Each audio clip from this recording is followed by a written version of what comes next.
Anthony Johnson, the first legal slave owner in America in the early 1600s, the sun beat down on the tobacco fields of Virginia, where a man named Anthony Johnson worked as an indentured servant.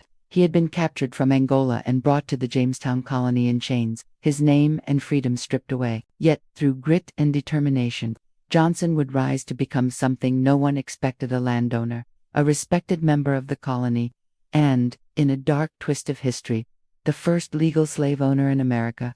When Johnson first arrived around 1621, he served under the harsh English master, Edward Bennett. Life on the plantation was brutal. Disease, starvation, and punishment claimed many lives, but Johnson survived. Over time, he fulfilled his contract, earning his freedom, along with his wife Mary, who had also been enslaved. Together, they built a small farm on Virginia's eastern shore, planting tobacco and raising livestock. By 1650, Johnson had become what few black men of the era ever achieved: wealthy and independent. He owned 250 acres and employed several servants, both black and white.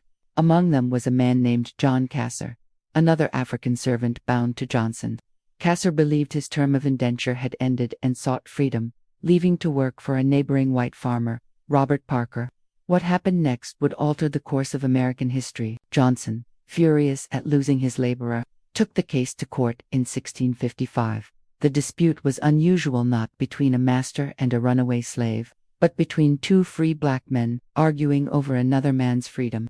After hearing both sides, the Virginia court ruled in Johnson's favor, declaring that John Kasser was Johnson's servant for life. It was the first legal sanction of lifetime slavery in the English colonies, turning the concept of indentured servitude into racial bondage.